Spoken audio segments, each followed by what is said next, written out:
Good morning.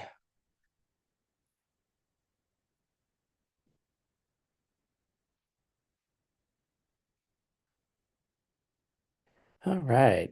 Oh, someone just privately told me they couldn't turn on the camera because they had to be at work. I like that. I'm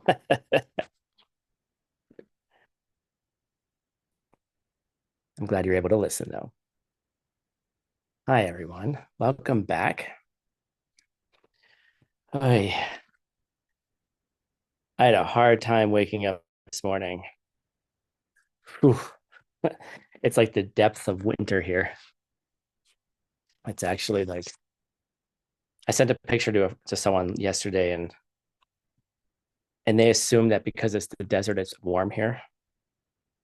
And I sent the temperatures, and it's like minus 10 degrees yesterday morning. So yes, Arizona does get cold. It does get hot too. All right. So where wow. So where are we in this course? Um we're now entering, we're going to be getting into a lot of definitions today. And first of all, we're going to finish Thursday's class because I didn't finish it last time. Then we're going to be getting into, so we spent the entire last class, most of the last class, talking about chi chedrak. Chi meaning maybe something like general, or more importantly, something more like a quality, like quality of something. And then we have the jedroks, which are characteristic of that quality. So we started with this idea of car, like that special, like when I say the word car, what comes to your mind? Like what image do you have in your mind? It doesn't look like many of you are looking at a car right now, right? You're probably looking at a screen, I think. All right. But when I say the word car, what mental image comes to your mind?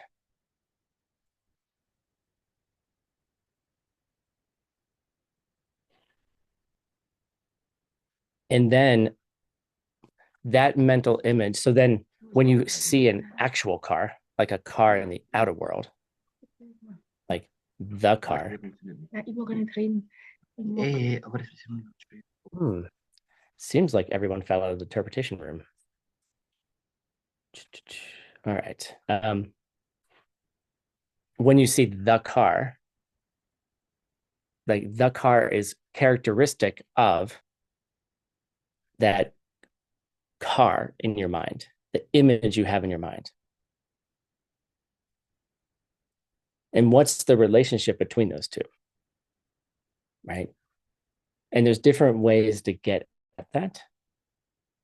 So, what we're going to be doing in the rest of the classes is we're going to learn all the tools that we need to be able to understand this one small but incredibly important point. Like, what is the difference between all of those things? What is the difference between the image you have in your mind?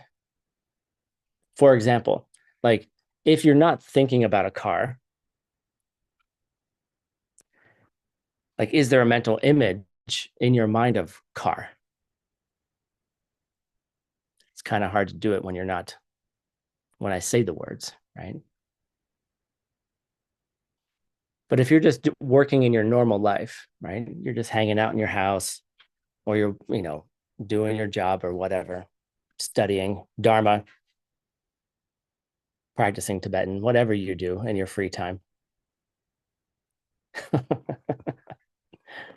Some of us nerds are ridiculous, you know.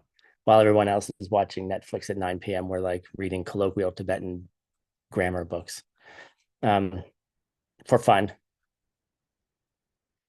Um, So when you look out into the world and you're like, in your eyeballs, which we learned as well, your eyes do not see objects, meaning they don't make judgments about what they see. Your eyeballs see colors and shapes, nothing else. Right. So your eyes look out to the world and you're like, there's some round over there. There's kind of a darker stick attached to it. And it seems like, oh, it's a pot. Right. And so your mind sees a few indicators and then goes, not a banana, not an onion, not a cat, not a car. It cancels everything out that it couldn't be. And what's left is pot. What's left is a pot on the stove, right? So in your mind, by the way, we're in the second school. Just keep your keep your like we have an expression in English, don't get your underwear in a bunch for you translators. You know, like when your underwear kind of rides up a little bit and you kind of have to get it out of your butt. That's getting your underwear in a bunch, right? So don't worry. It means you're getting too tight about something, or you're being too like, again, another butt joke, like you're too anal about it. Don't worry so much. Okay. Knickers in a twist. That's much more pleasant, see, right? We're in the second school, and it's everything we're talking about isn't exactly like Majjhimika Prasangika because we're all such Majjhimikans, right? But the way the second school describes perception, which is the point that can help you get to seeing emptiness directly, so it's probably pretty good. I had someone in course 15, which we're going to do in September, I think, October. It's all about the mind only school. And the first time I took it live, I took it with Venerable Phil, and a bunch of us here were in Sedona. And someone in the class couldn't understand why we were studying mind only if mind only is not correct. And they were adamant. They were like super intense about it. You know, and that softened over the years actually, but like the point of studying all of these different presentations, which have something maybe not completely correct about them. Yay, we reached 100 people. Congratulations, 4 classes in a row. We only have 6 more. Yay. Good job, everybody.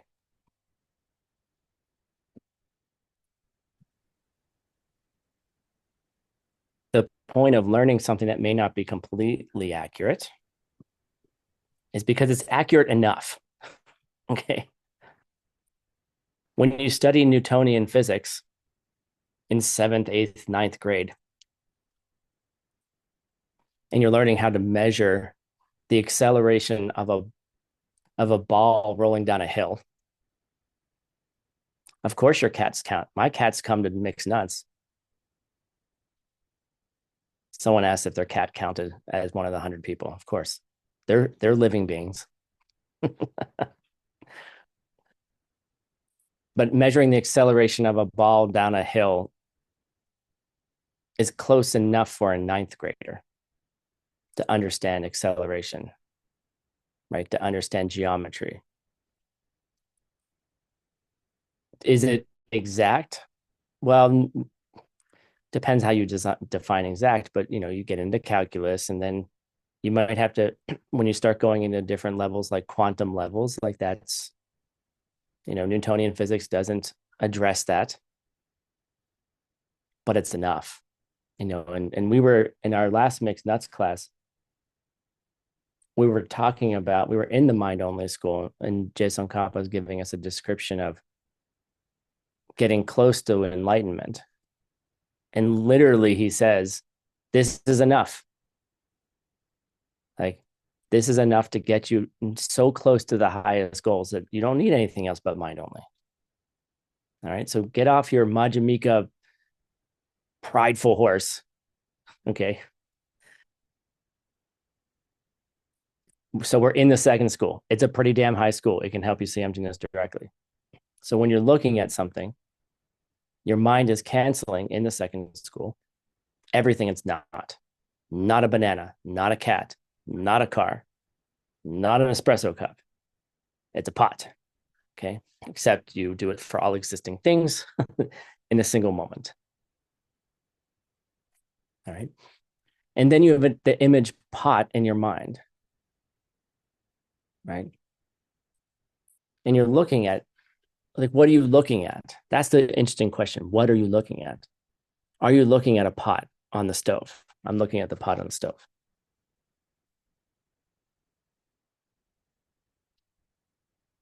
Sure looks like it. It sure seems like it. It sure functions like that. I can still put spaghetti in it. I can boil water, right? I can make dinner. I can burn myself, right? I can do all those things. This isn't saying that everything's living in your mind. It's not what it's saying.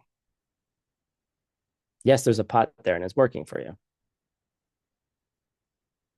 But what is the relationship between your eye that's only seeing some colors and shapes? And frankly, you're not even seeing the entire pot. Like if you look at the pot, you're only seeing a side of it. You're not seeing the bottom.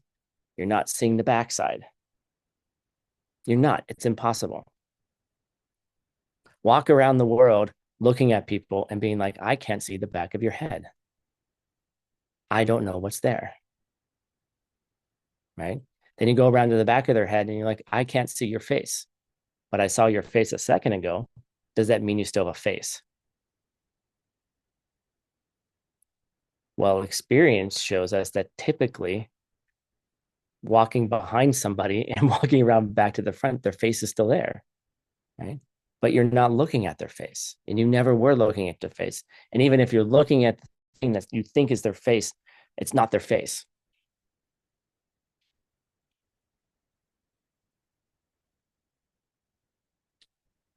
Did you notice I took a deep breath, translators? I saw the one translator go, what? We'll do it again. Even when you're looking at somebody's face, you're not even looking at their face. You're not even seeing face. You're not seeing their face. I'm looking at David right now. Do I see David's face? Well, it sure looks like it. But if you analyze what my eyes are doing, my eyes are always constantly going left, right, up, down, circles around, right? So I'm like hair, left eye, nose, lips, right eye, left eyebrow, right ear, right? And then I'm going, right? And then the puzzle pieces, when I'm looking at David's right eye, I can't be looking at David's left eye.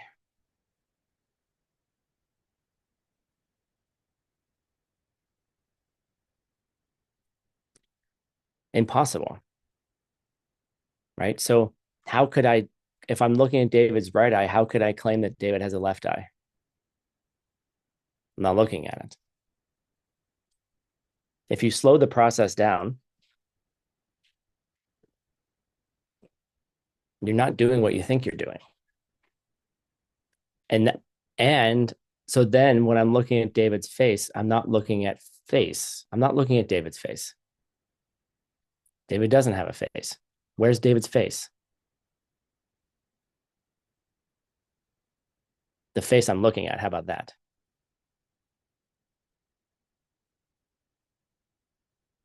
Right? Where is it?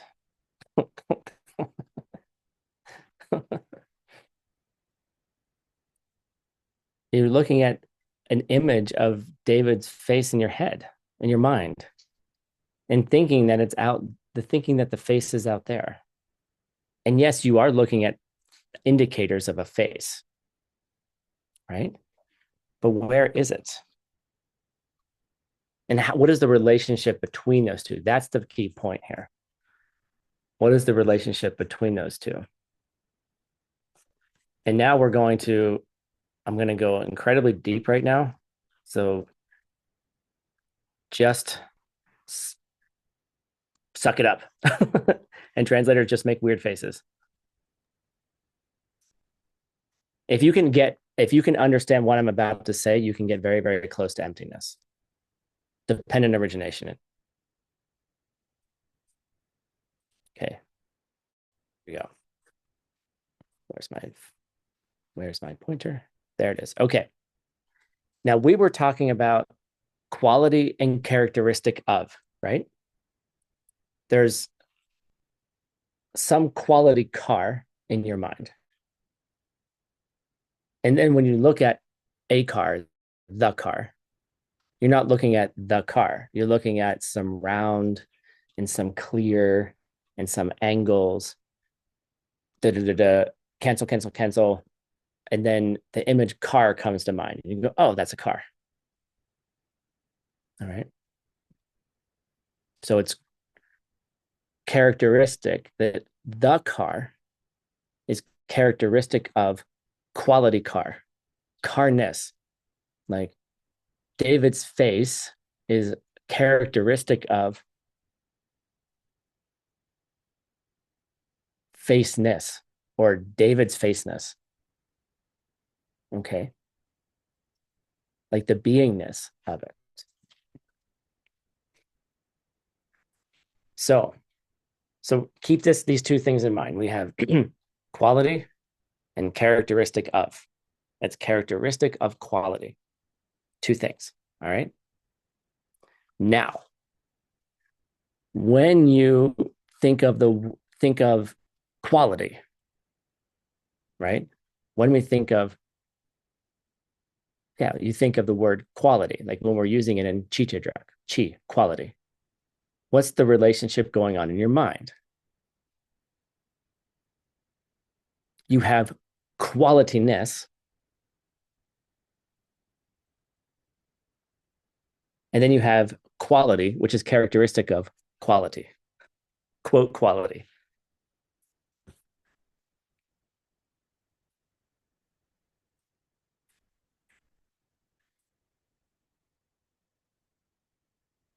All right. Translators, you okay so far? All right. Now,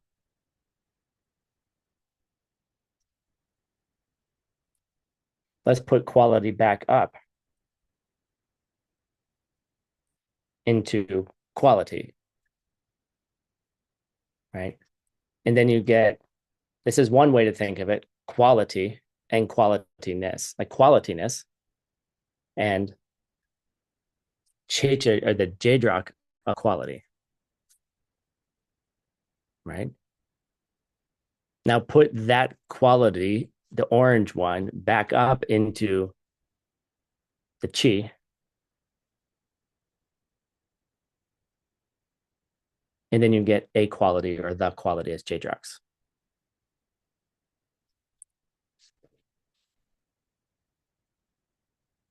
If you can figure this out,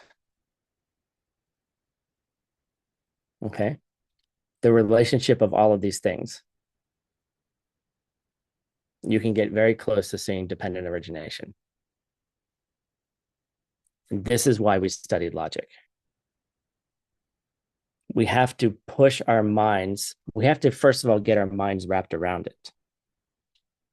Secondly, we have to get our mind used to it so it feels safe to us, right? There has to be like to go into something new, you have to feel safe and available and open.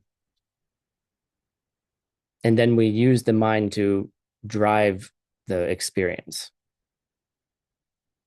in meditation, or in the case of dependent origination, when you look at the objects on the stove, and all of a sudden you recognize, you see the image opening in your mind and becoming pot. And you were looking at the pot and you never were looking at a pot the way you thought you were. So I'm going to do this again. You have so when we're talking about, look at the orange one, okay? When we're talking about quality, like when we say the word quality, right? Even when we say it out loud on the page, or we say it in class, quality, characteristic of quality, we're using it as a J-drok in that moment, even though we're referring to it as a chi.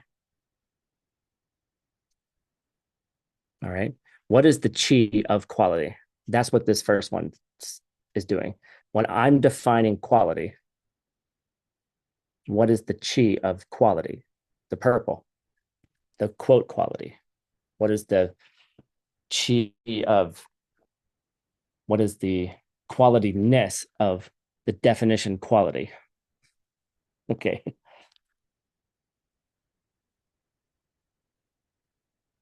Now, then when you take any quality, let's say carness, right? You put it back up there.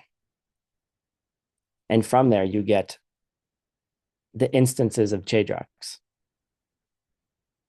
Take a screenshot of this or get the PPT afterwards and think about it.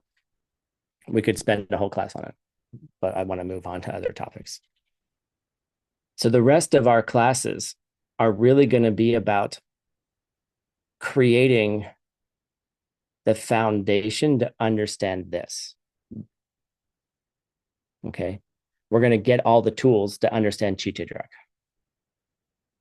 Vis-a-vis logic, clear thinking, and let's call it the art of reasoning, because I think some people get nervous about using the word logic, right? The art of reasoning out what's happening. What we're doing is we are using the tools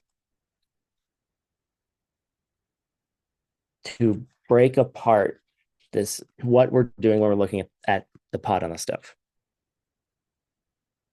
And to do that, we have to struggle. We have to take our time. And bit by bit, it's like going through your closet and taking out each item of clothing and being like, is this it? Is this Chittagrak? Is this chi? Right? You're pulling one item out at a time. So each step from here on out is you're opening your closet and pulling out something and trying to figure out, is this what I thought it was? David, it is kind of well, that's where you have to go. David said in the chat, looks like an infinite loop. Uh-huh. It can be. You don't have to do the infinite loop part. And the texts say that actually. It's just enough to go Chittagrak. You don't have to then go, oh, when I'm looking at the pot on the stove, I'm seeing round and then I'm seeing a black stick. Okay. That black stick has parts too. It has a left and a right, and it has some great color gradients, and it has some roundness. Okay, so the color, let's look at the black. Well, the black has some quality to it, right? You can keep going. You can. And it's good to do that to get to emptiness, but you don't need to. You only need to go to one step to get it. Maybe two to understand that why you only need to go to one step. How about that? All right. Is everyone okay so far? Sandra's like, did I really want to be a Buddhist? Did I really want to do this? And let's be clear that this is not this is Buddhist perceptual theory, but this is perceptual theory, right? This is the way we perceive. It doesn't matter whether you're Buddhist or Christian or Muslim or atheist or Jewish or any other denomination or religion. It's not a religion to understand how you see things. Okay. That's why I hesitate to even call any of this Buddhism, because the word Buddhism, right, has a whole bunch of connotations to it, right? Means things to people. When you say words, words mean things. Words are characteristic of quality, right? So when you use a word, they mean some things to some people, and they don't always mean the same thing to everybody. But the thing is, what happens is people act on them as though they mean that same thing to everybody.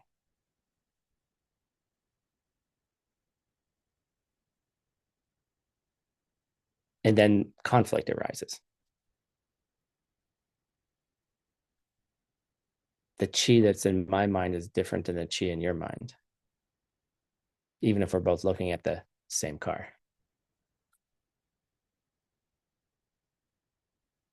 And you can see it in children. It's really fun. Like the kid learns about cars and their parents' car is green. And they meet another kid, and the other kid's parents' car, they have a blue car. And then the kids fight because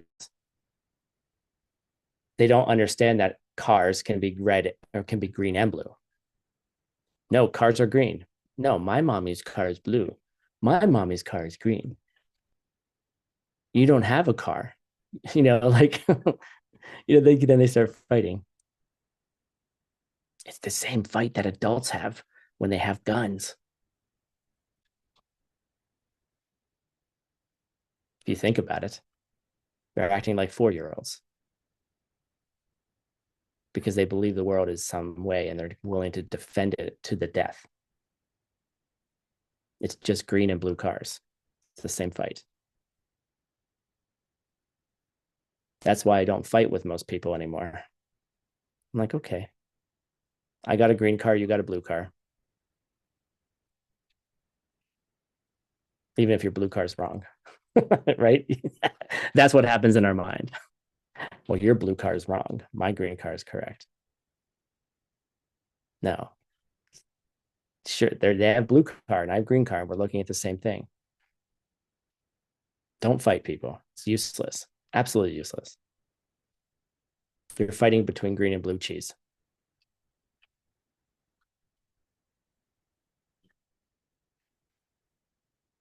It doesn't mean you can't have a discussion. I'm not saying don't talk to people, right? But if you realize the chi blue car and the chi green car is what's happening, what is there to say? That's why you have to learn about logic, so you can get them to understand what's going on in their mind. Okay. So one of the interesting things about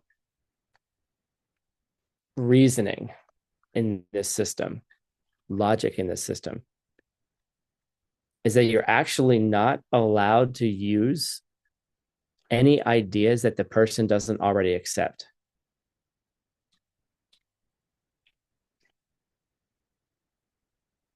So that's a very powerful it feels like a limitation, but it also becomes the reason why you can use logic to help them.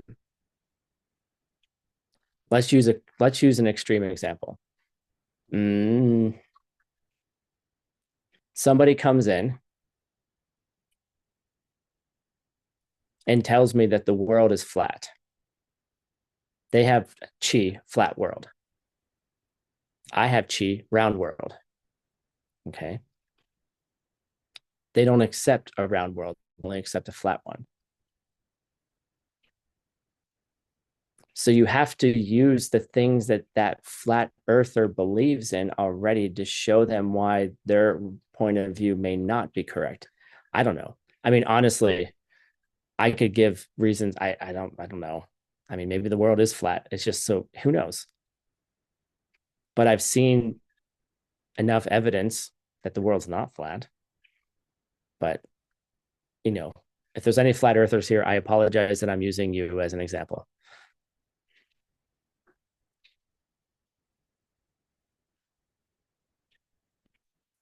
But you have to use things that other people already accept to then show them to connect ideas they never connected before in their own mind that they already believe it. And that's why Gyaltsab said when his teacher, Jason Kappa, taught him logic, that's why he said it was the kindest thing he could do. Because the kindest thing you can do to someone, if you try to proselytize your point of view, it never works. I'm sorry. How many of you have gotten so excited about the pen that you ran around telling everybody about the pen? And some people were like, shut up. Shut up about your penness. Shut up about your right. I don't want to hear it. Even the pen presentation is annoying, right? To some people. Like go into the office and be the pen meister, right? Be the person who everyone's like, God, that person always talks about pen and chew toys, right? Or you can use skillful ways of using the things that they already accept as true to get them to understand the concept of the pen. And it might take 3 months. It might take 6 months. It might take 5 years. It could be a project. Some students are 10 to 20-year projects. Teachers, choose wisely or understand what you're doing. Okay. But you have to use what the student already believes and understands to connect ideas they never connected before. And that's what a good teacher does. And that's what good logic does and reasoning. You connect together ideas that the student already has to show them where their ideas and beliefs are limited.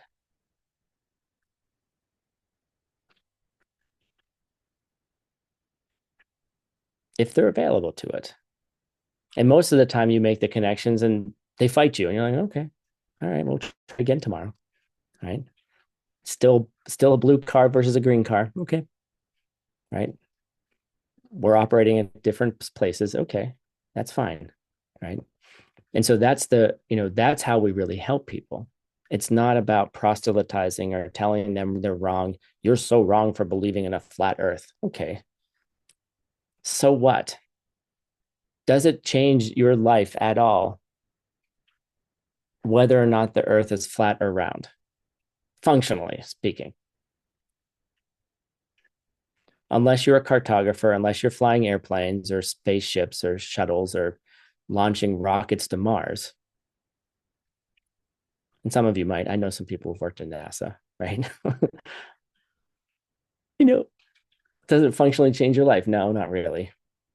So what? Like most of the arguments we have with people are so what arguments. I knew an adult who was arguing with a 4-year-old about whether the Roadrunner, which is that there's a cartoon in the United States, Roadrunner and Coyote, like you may have seen it, like the little bird and the coyote, right? And they're always like he's always trying to capture the Roadrunner, and the Roadrunner is always outsmarting him. Beep beep. Or this is the question, Julia. So my somebody I know was having an argument with a 4-year-old about whether the Roadrunner says beep beep or meep meep. Okay. I'll put the other option in the chat. Okay. It's beep beep or meep meep. Okay. First of all, what is the difference between a B and an M in English? Not very much. The only difference is same point of articulation right here. And it depends whether you vibrate your vocal cords or not. B, right? Very close. Meep, meep, beep, beep.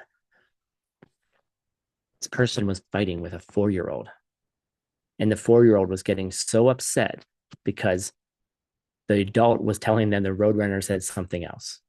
I don't remember what side they were on. It turned out the adult was wrong. Okay. I did in-depth research, right?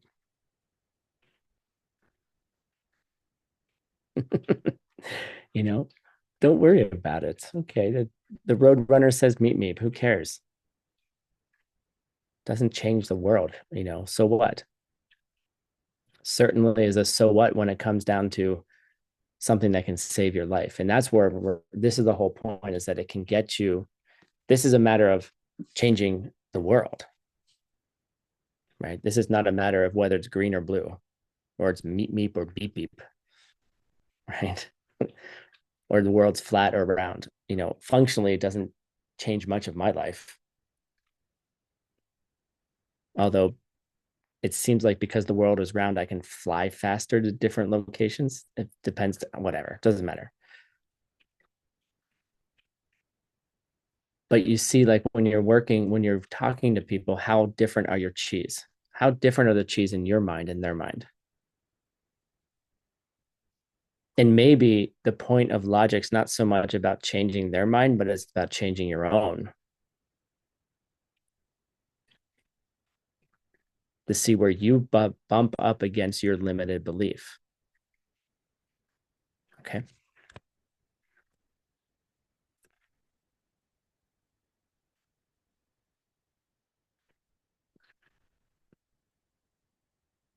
Okay. We're going to finish last class. All right. Okay. Here's where we were. So there's in the art of reasoning,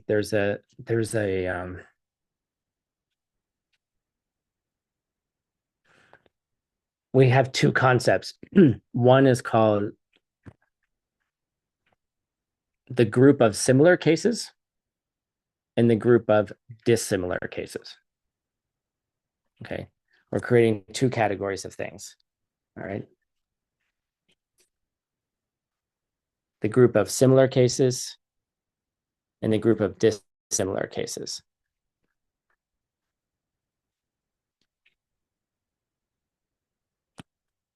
So we'll do the easy one.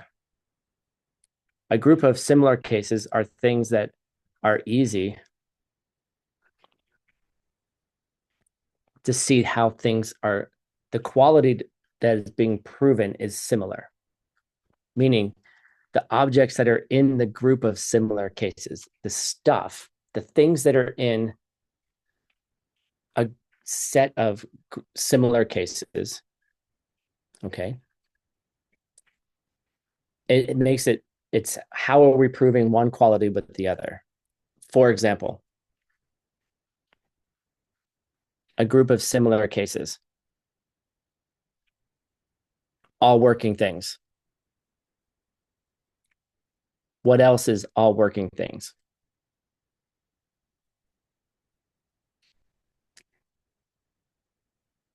All functional things. Nice, Julia. Changing things, right? These are groups of similar cases. They all belong to the same set. All right. Which makes it very, very helpful to understand what we're talking about. When someone is saying something to you,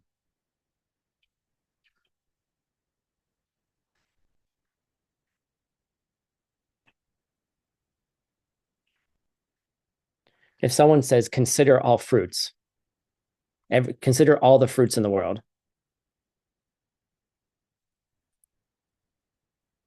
they grow in the ground because you find them on the ground. Okay. Do fruits grow in the ground? That's okay. We have three things. Consider all fruits. Okay. Get your mind wrapped around the structure here. This took me years to do, so don't worry about it. So just There's usually three things. And we're going to see it on the screen. Find out where it is. There's three things here. Right? There's subjects, qualities, and reasons. Subject, consider all fruits.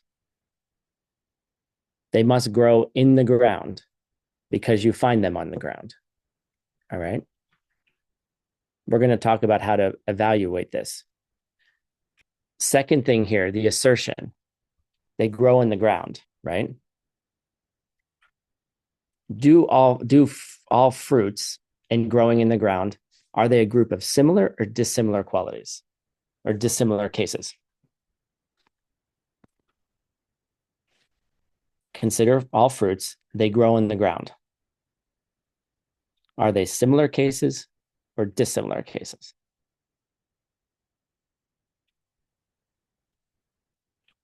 And this is important.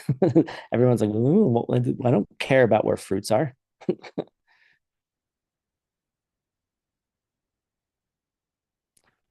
How many fruits grow in the ground? Okay, I now need to be more specific because the chi I had is now I thought about why you thought they were similar. Okay. Consider all ripe fruits. Okay. Like an apple or an orange, right? They are consider ripe fruits. They are found in the ground. Okay. Do you find ripe fruits under the dirt?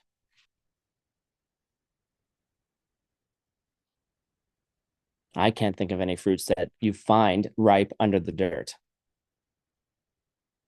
Okay. This is why logic is so great because I was thinking of the fruit. Some of you were thinking of the tree of the fruit, right? Yeah, the tree of the fruit's in the ground. See? So they're dissimilar. There's nothing the same about those two things. But if you can find something that's similar, like this is how logic works. You look for similar and dissimilar cases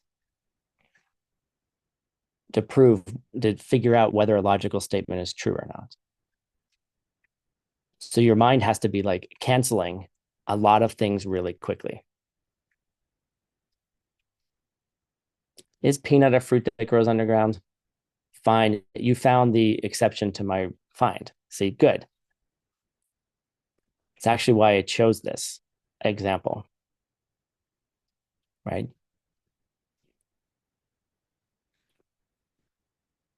So you have to be able to cancel things out really quickly in your mind. Is this similar or dissimilar? And we're always looking for the dissimilarity. Because if you can find an example that's dissimilar, then your logical statement is not true. Now we're going to have an argument about peanuts under the ground.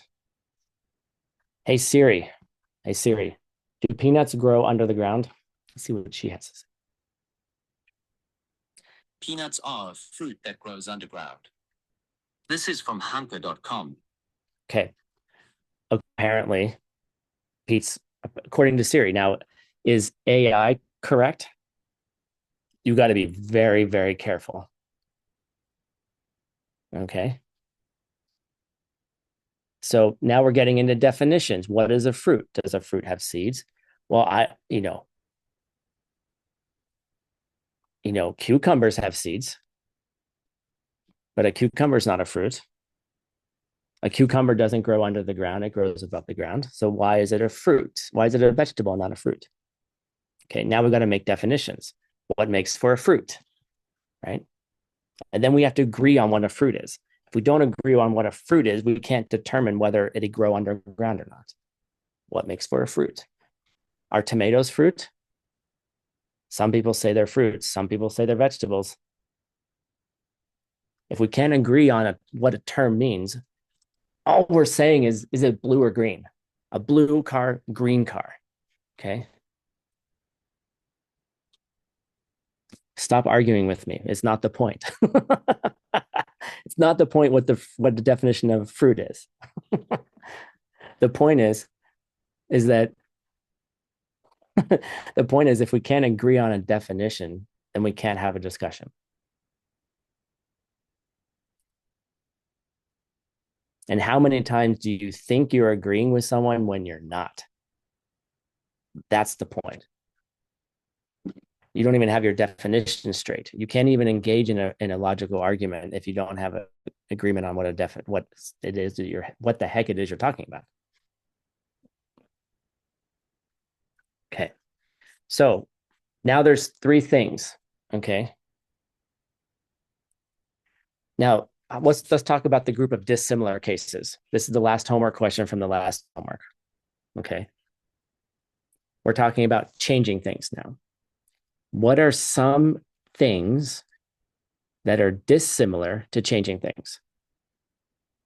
Okay. So we have a little.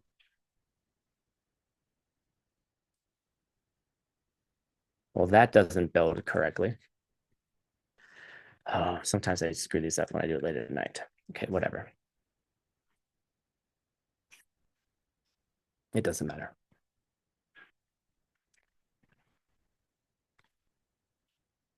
So this slide's not built correctly, but don't worry about it. Okay. In the previous, where are you? Oh my God, sorry. Where's the slide that I want? There it is. Okay. In this logical debate, consider sound, it's a changing thing because it's made. Okay. The quality, this thing here that we're trying to prove about sound, okay? We're trying to define sound. In order to make sure our reason is correct, we have to also think about things that are dissimilar to a changing thing. So now, what are three things that are dissimilar to a changing thing? All right. Here are three options, and these are three options for your homework. All right. The first one is the classical example is called a rabbit's horns. Does a rabbit have horns?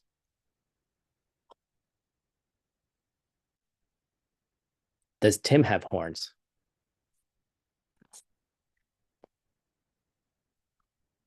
My God, where'd you guys go? Rabbits don't have horns. In our world, rabbits don't have horns. Okay. It's a non-existing thing. The first number one actually means a non-existing thing. Okay. That's one of the dissimilar cases to changing things. Anything that's not existing, like the horns on a rabbit. Okay. Can I imagine horns on a rabbit? Yes, but do rabbits have horns? No. Could there be a world with horns on rabbits? I guess so, but that's not the point. The point is, if it's a non-existing thing, it can't be a changing thing. All right. Another option of dissimilar cases to changing things are all knowable things.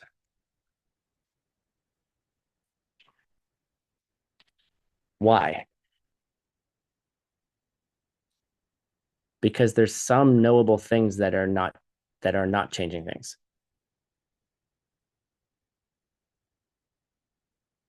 All right. Like empty space. Empty space is unchanging. You can know empty space, but it's not a changing thing. And then another category of, which is similar but different from the second one, you have to think about why, is that unchanging things are another case of dissimilar things from changing things, the opposite. Right? So the first one is that they don't exist. The second one is they are something else. Or the third thing is that they are contradictory. That's what those three mean. So when you're listening to someone's argument, for example, your partner's argument, right, about why we should do something, right? Now, you got to be very careful when you're arguing with your partner, right?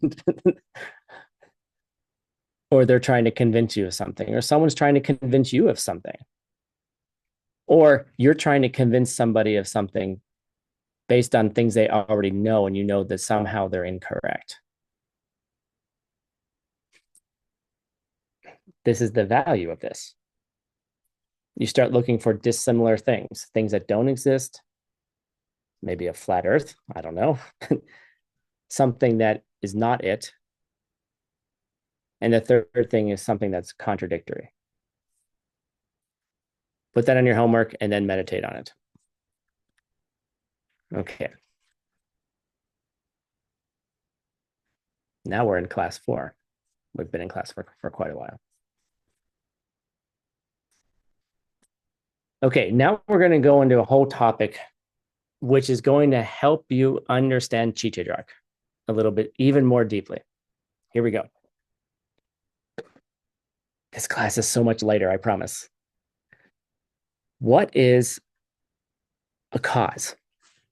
We use this word cause, like cause and effect. We use these things quite often, right? I used it yesterday. I got a little irritated yesterday because somebody moved all of my tech equipment and rearranged all of it. And they thought they were being nice. But what they did is they created 3 extra hours of work for me because I didn't know where anything was. And they mixed in somebody else's equipment with my equipment. So now I don't know whose is whose because I didn't label them all. Okay.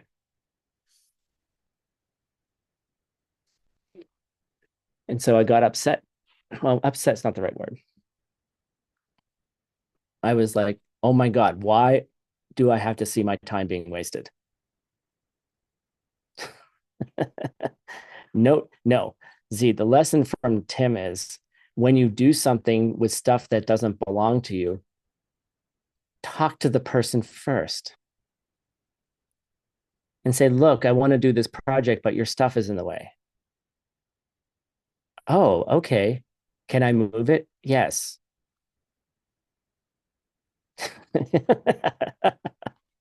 Right. But the point was, it was like, I was trying to figure out like what could I say that would help this person understand. And this person also struggles with, and I knew exactly who it was. They struggle with their finances a lot, often. So I was like, my time is being stolen. 3 extra hours. I don't have 3 hours. I mean, I did, but that's 3 hours less of something I could be doing, like preparing ACI 13 or translating the emptiness chapter of Pabonka Rinpoche. But I'm in the tech room organizing cables. Okay. I thought that I'm done with organizing cables. I did it for 10 years. Apparently, I'm not done with this karma. Okay, fine. So I'm like, how do I end this karma? Okay, my time is being stolen. How do I not steal other people's time? Okay, Tim, maybe come to class on time. Don't start 2 minutes late. Come to class on time. Notice that I was here on time today because I'd be stealing your time, wasting your time. If 118 of you are coming to class on time and I'm 2 minutes late, I'm wasting 118 people's time. Right? So I used what this person already knows and agrees to. They agree in the 10 non-virtues. They agree that stealing is the cause of not having your own resources. Okay. So I was like, I need to connect this because this is just too much. Jackie, that is the thing that stresses me out more than anything. I go to someone's house, I do their dishes, and I don't know where to put the dishes. And I know I'm putting it in the wrong place. And then the person won't be able to find it. But that's really the thing. Like, I was like, they understand cause and effect and they agree to cause and effect. So that's how I'm going to talk about it. I'm not going to yell. I'm not going to be upset. I'm going to look at my own karma and be like, okay, fine, you're stealing other people's time. I didn't have to go very far. It wasn't like, I wonder when I stole someone's time when I was 10. Oh, I wonder when I stole someone's time last Thursday when I was 3 minutes late for class. Not a problem, right? So I use that as a way to say, look, I want to support your projects and I would have supported your project, but just let me know. And then I could have told you, look, don't mix with this because that's someone else's stuff.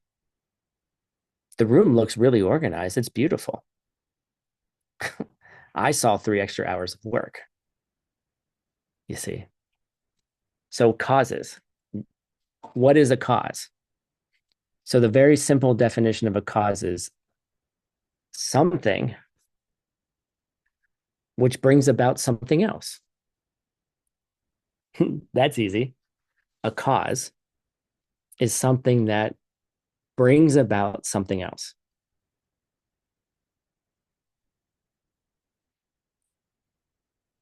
So anytime I say the word cause, that's what I mean, right? Now, if you say the word cause, is that what you mean? Now, getting a little bit, 2 or 3, maybe 10 minutes from now, we're going to learn about 4 different types of causes. So when I say cause, you probably need to think, are you talking about direct causes or indirect causes, Tim? Are you talking about material causes or are you talking about contributing factors? You see, now you're going to be like, well, before we go any further, Tim, I want to know what you're talking about.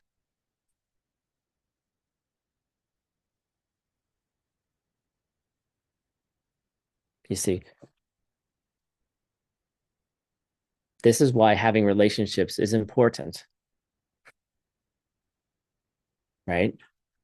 Because it's the moment you, even if you have roommates, right? I have 2 roommates right now. They're lovely, lovely people, right? One's a really good friend who was an ex, by the way, but now we're really good friends. And their partner, right? Their current partner, which would be kind of awkward, but it's not. Having roommates, you've got to understand what the hell you're talking about. Like, to live with people, you have to use a similar vocabulary, right? So we're using the word cause. Cause is something that brings about something else, period. That's all that means.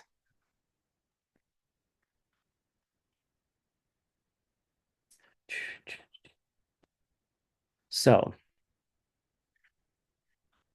group of similar cases. All right. We learned about this already. Where did Zoom go? There it is.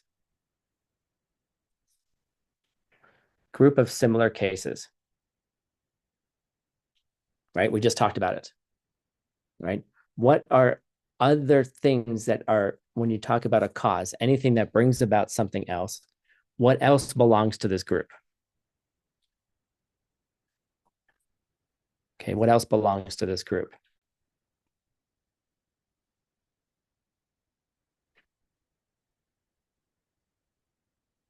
And I also want to thank Svetlana, who's consistently always reminding me how much time I have left. So I'm not stealing your time. But no, thank you, Svetlana. It's really helpful.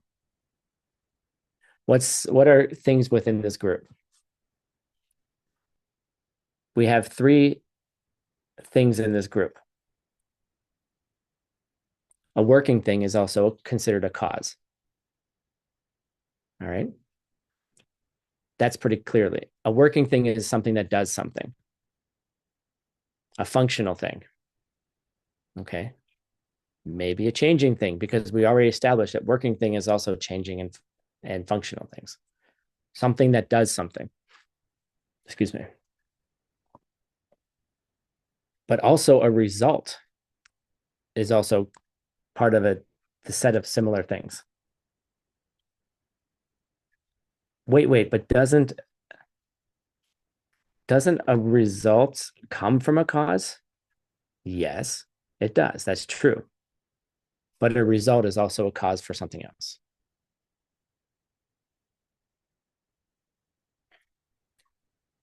So you plant the seed, you get a result, and the result that opens up is also a cause for something else. Keeps on going. Okay. So now your brain is like, you may have thought about this before, but now we have to think about it a little bit. Okay. So a cause is something that brings about something else. Cool. What is that thing that it brings about? It's called a result. Okay. By the way, the definition of a result is something which is brought about. Okay. Something which is brought about is a result. A cause is something which brings something about.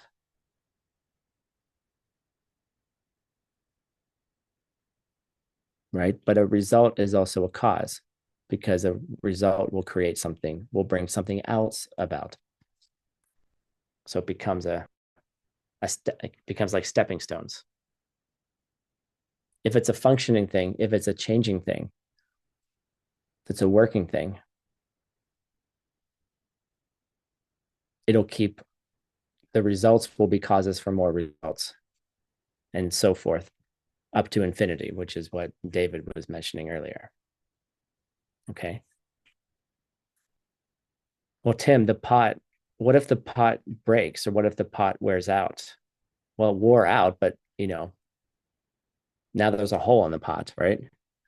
You got to think about it. Like physics calls it entropy, right? Eventually they say that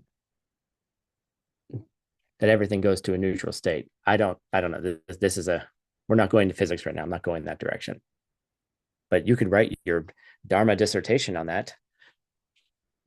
Maybe if you're part of the classics house and you wanted to become a master and you had to write a dissertation, maybe you could write a dissertation about the overlap of entropy and causes in the second school of Buddhism.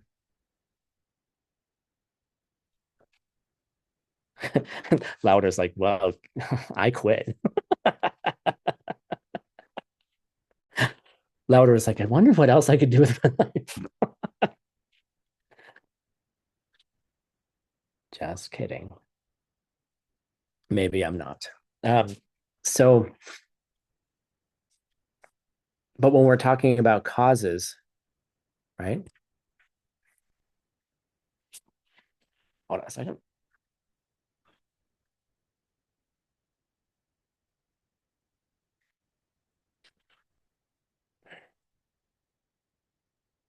A result is also a cause. That's why you need to put that in your mind.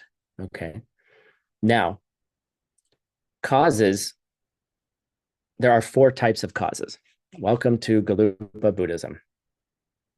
Here's another list, right? There's four types of causes, and they are divided into two sets of two. Okay. And it's very, very helpful to understand these four things because it's very helpful for you to understand karma.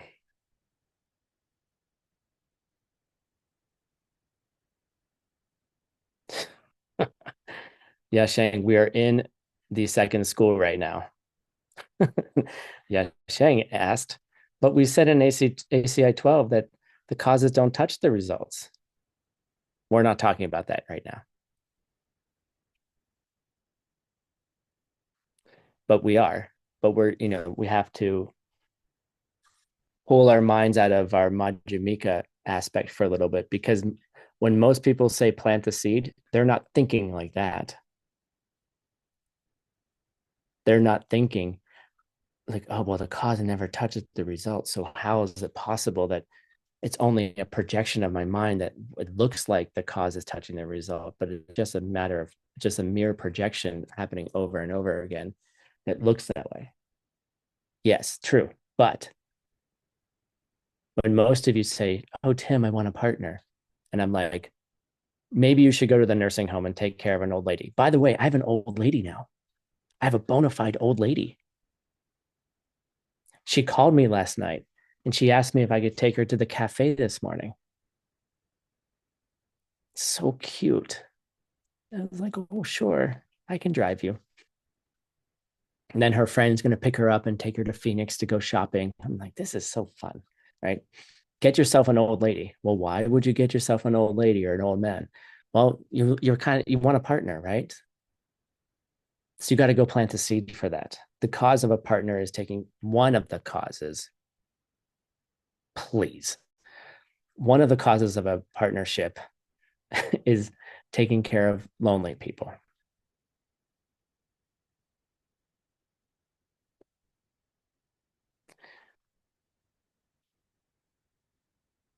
right? Causes and results. Okay, so now we need to understand four different kinds of causes. And when you can understand four different kinds of causes, then you can work karma in a much deeper way. And then you can also sort out in your own mind what you think is the cause may not be the cause of the thing that you want. The thing that you thought was causing is not causing it because you're misunderstanding what causes are.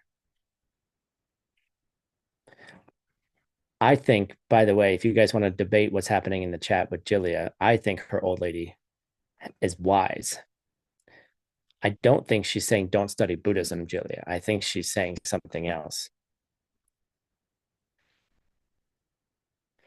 She's helping you rejoice in the fact that you're hanging out with your old lady. And that's Buddhism. That's what she means. Hanging out, taking your old lady to the cafe at 10:45 a.m. is Buddhism. And and I will debate that to the end. So there's four different types of causes, two groups of two. All right. Make a hierarchy. Put your notes together. Here we go. Okay. Causes. There's one grouping causes called direct causes and indirect causes. All right. What the heck does this mean? Indirect or direct causes? Let's look at some definitions. Yay. We have to know what they all mean.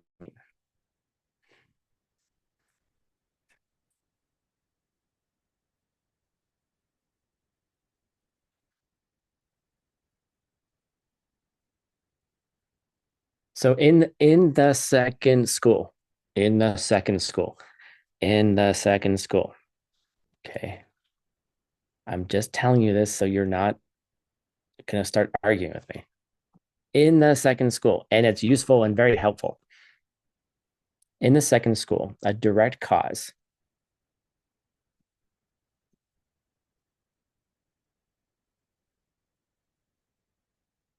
could be considered. Let's take the coffee cup. The coffee cup of a moment ago has a direct cause of the coffee cup of this moment.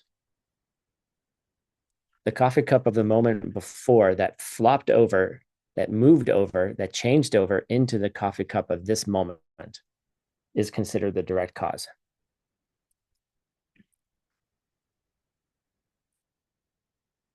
Don't think about time gaps. Don't think about any of that stuff.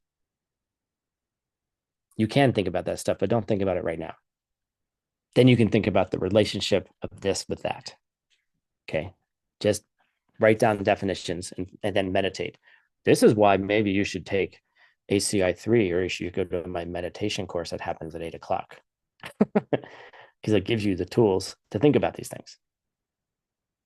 The direct cause is of the coffee cup is the coffee cup of the previous moment that moved into the present moment. Okay. And I'll explain what that means in just a second.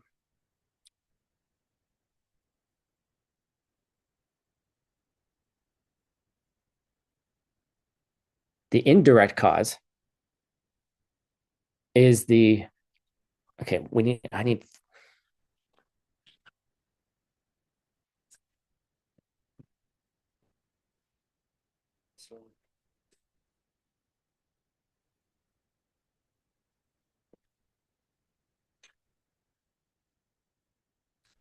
Lucky for me, lucky for all of us that I have 3 coffee cups. They all match. Okay. This is very dangerous because this has coffee and these ones don't. Okay. The direct cause, here's your coffee cup of this moment. Hello, right here, right? My little, they're actually Japanese teacups. Okay. The direct cause is this one. This one moved over into this moment. Got it? The indirect cause is this one, the moment before this one. The moment before the moment of this teacup is this teacup, which is the indirect cause of this one. Make sense? We're talking about linearity right now. Okay. I have an idea here. Hold on. I can't do that right now. Got it. Okay. There we go. That's much easier to see. Here's this coffee cup, right? This is the present moment. Actually, it should be this way, right? This is the present moment, right? No, this is the present moment. We're going left to right. But some of you, anyway. The point is, here's the present moment. Here's the direct cause. This one flopped over and became this one. This one's the indirect cause because it turned into this one, which then turned into that one. Cool? This is direct. This is indirect for this. So everything before this in this direction are indirect causes of this. Cool? This now is the direct cause of that one. Make sense? Maybe?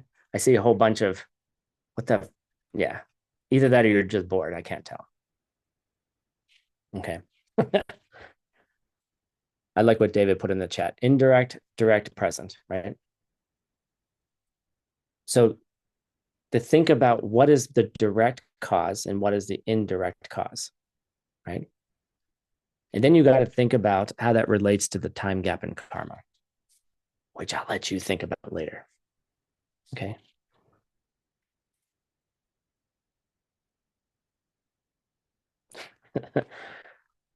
Some people like logic.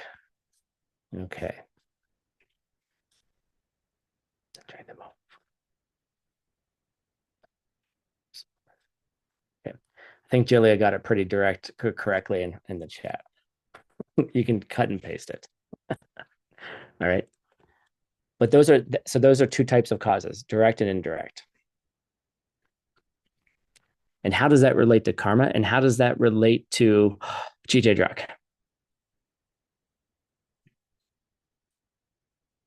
What's the direct cause of seeing the seed open in your mind? See, this is why this is interesting. What was the direct cause and what is the indirect cause? How did that happen? And if you wanted to perhaps design your life, maybe you would think about what perfection is for you. And then you would go back through the direct and indirect causes to get to the place that would create, to the place of the seed that you would need to plant to create that perfected world or that perfected life.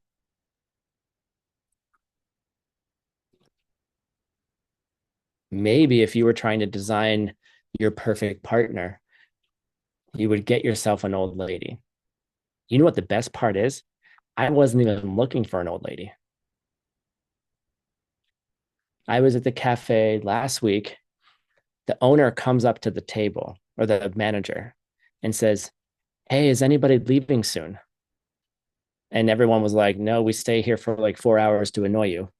Um, instead of responding that way, I said, "Oh, do you need something?" I'm thinking maybe she needs to go to the grocery store or something. She said, "Oh, there's a woman here who needs a ride home. She's one of my regular customers. I was like, where does she live? And he said, well, she lives down the street. She lives on the other side of the lake, the dry lake.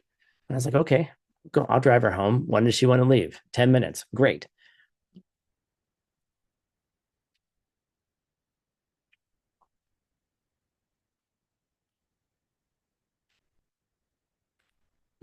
So someone handed me an old lady,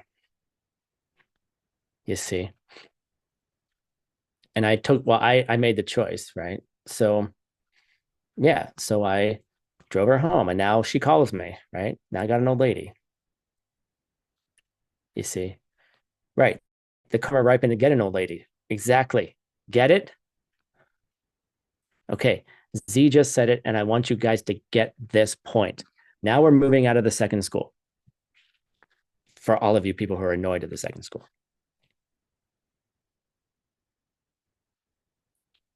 If you want to design your perfected life, whatever that is for you, and we could talk about worldly perfections or we can talk about ultimate perfections. Start from the perfected view, which, by the way, we are limited in our capacity to even imagine what perfected view is. So be careful. Be careful what you wish for. All right. Because it's so much better than you can even imagine.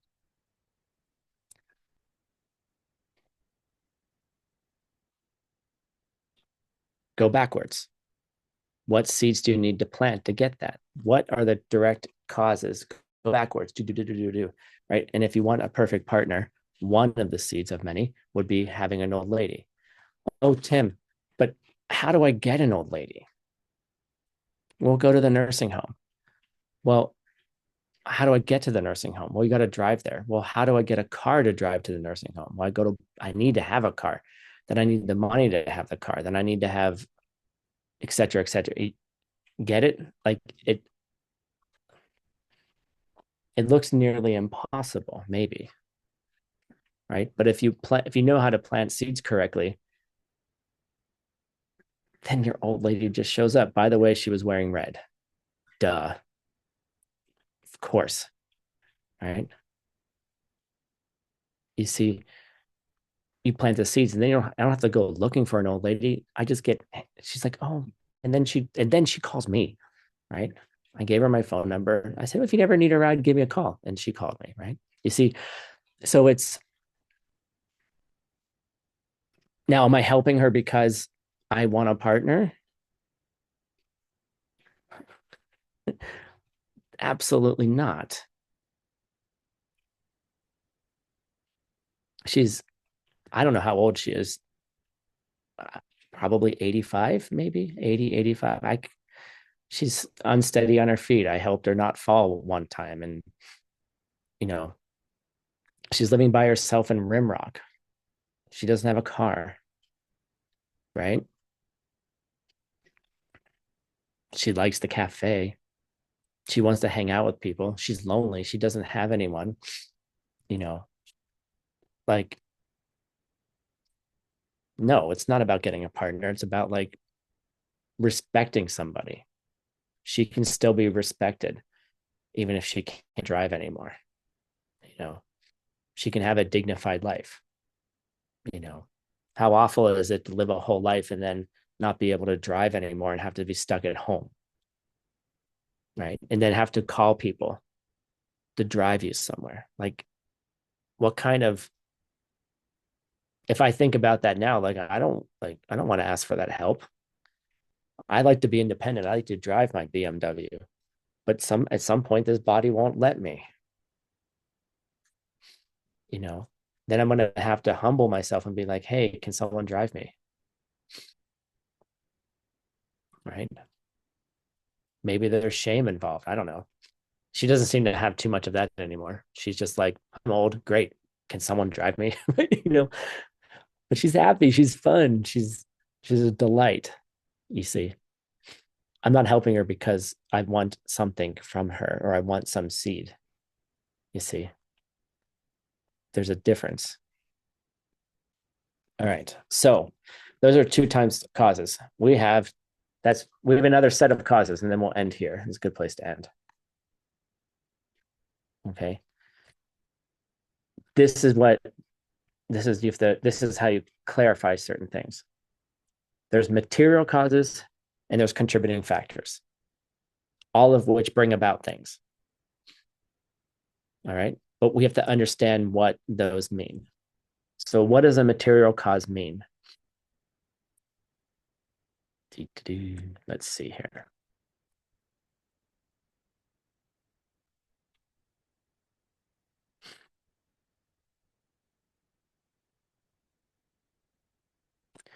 So, the material cause of this coffee cup, okay, is the stuff that turns into the coffee cup. Okay.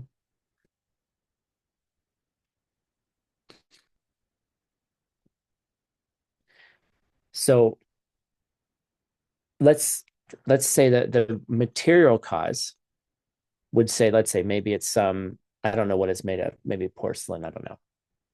Right. Let's just say the clay. It's easier, right? The clay that turns into the water pitcher is the material cause.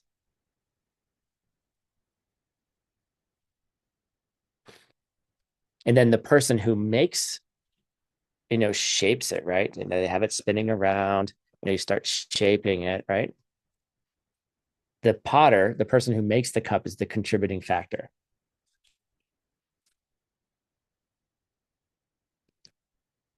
Another example, if you plant a tree in your yard, the seed is the material cause. The seed is what turns into the tree, right? But then things like sunlight, the soil, the water, the temperature, I don't know, the love that you give to the seed, whatever those things are, those are the contributing factors. So the material cause, definition time. Anything which brings about something else, which is a definition of a cause, primarily as the continuation of the same stuff. Okay, I'll say it again. I'm going to put this definition into the chat for you guys.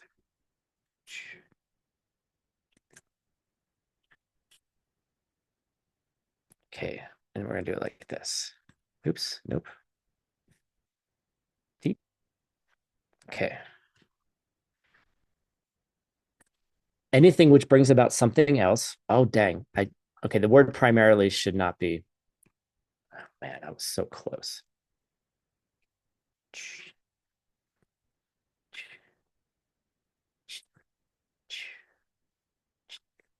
There we go. Better. Then if I spelled stuff correctly, don't worry. Anything which brings about something else. Okay. That's a definition of a cause. Primarily as a continuation of the same stuff.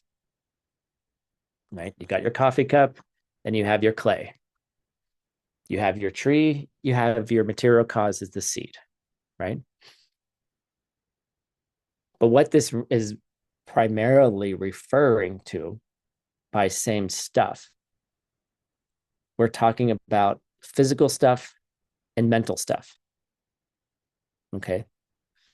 The material cause for physical things are physical things. Okay. The contributing factor.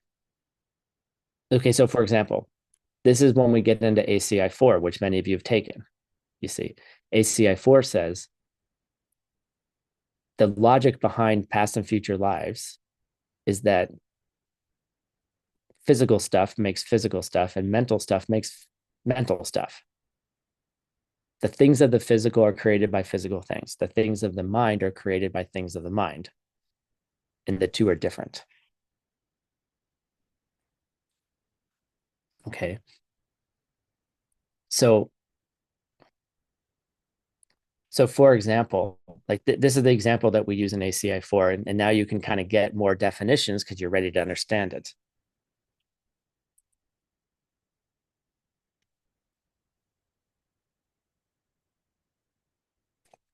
Make sure that this, it's hard. That's why to make sure I get this.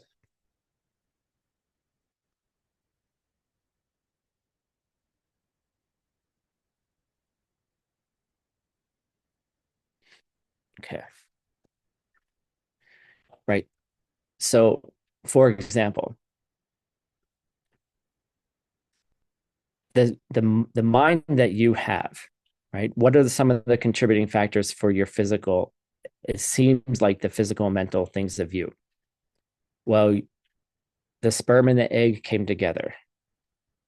Then the egg became a fetus. The fetus grew within the uterus, right? Within your mother, right? And then you popped out, which is not really popping out. It's not, it's just such a bad terminology for those of you who are mothers. It's not just a popping out. Wouldn't it be nice if it was just 1 second, but the baby came out, however, the baby came out and then you have an individual, right? If the parents' mind were the material cause of your mind, then you would be your parents' mind.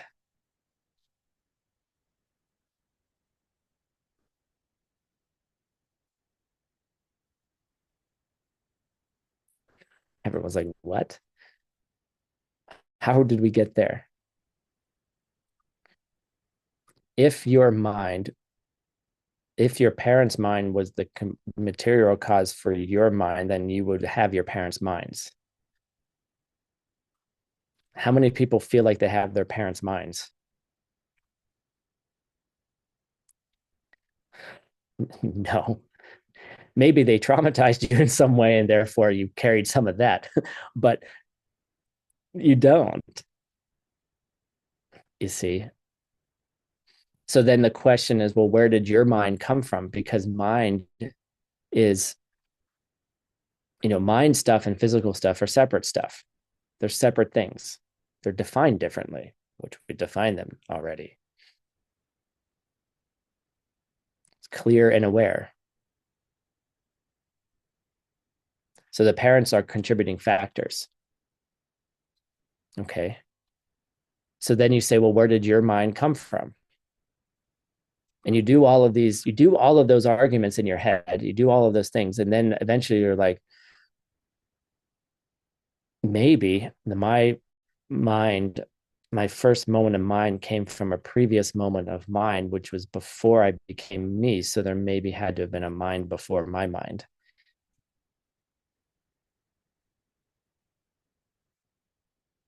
And then you go, maybe there might be past lives. Maybe. Okay. That's what all of this does. This thinking, it goes, well, is it this? Is it that? Is it this? Is it that? What are similar cases? What are dissimilar cases? And then you're like, once you've canceled out all the things that it couldn't be, which is a second school, then what is it?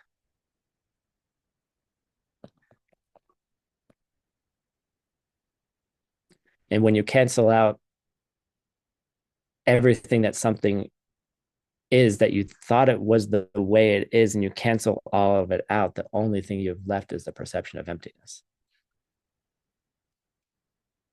You're canceling out something that you're canceling out all the things in the world that aren't coming from seeds.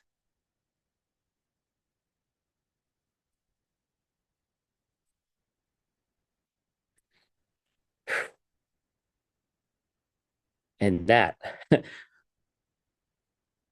perfect timing, David. Mic drop. Yes. We will pause right there. And it's a good place to pause because it's a good cliffhanger to come back on Thursday. All right, 4 out of 6 classes. Excuse me, 4 out of 10 classes, we've hit 100 people. Good job. All right, let's keep it up. One real quickly here. I know now I'm over time. Damn it, I'm stealing your time. Shit. Now I'm gonna have to someone steal my time. Okay, really quickly. ACI is always asking for volunteers. We always need help. We are needing more and more help tremendously. Moving into the 5 houses, growing what we're doing, we need more support. One of the areas that we need support in is marketing. And this is my fault. I asked politely that the team send out emails once a week on Fridays that will say what is happening in ACI next week, right? Upcoming events, next week's events, and then, big events that are coming up. So everyone gets used to, well, what's happening next week, right? But we need help with those emails. We have 12 languages. We need to publish those. We need to organize those. We need to translate those. It's a lot of work. And it's very good seeds. If you want more Dharma in your life, maybe you might want to help other people get to Dharma classes. Okay. So if you would like to sign up to help us with this, here's the link to sign up. We would love to have you. Don't worry, Sana. We're going to get you all there. The 5 houses can get started without people being part of them. Okay. We'll talk about it later. But if you're interested in helping us with our weekly emails, which spread the message of everything we're doing, we need help. Please sign up there. Oh, thank you, Jilly. You give it by choice. I don't have to be so worried that my tech equipment will move again. Maybe I'll just have a different reaction. I could have easily gone in there and been like, oh, that's so nice. Someone organized that for me. Great. Thank you all for joining. Very much appreciate all of you. Thanks, tech team. Thanks, recorders. Thank you, everyone who is involved in making this happen. 4 out of 10. By the way, class 11 is going to be a deep dive into Chijadrak. So our review classes, we're going to be advertising that as well and opening it up to everybody. Okay.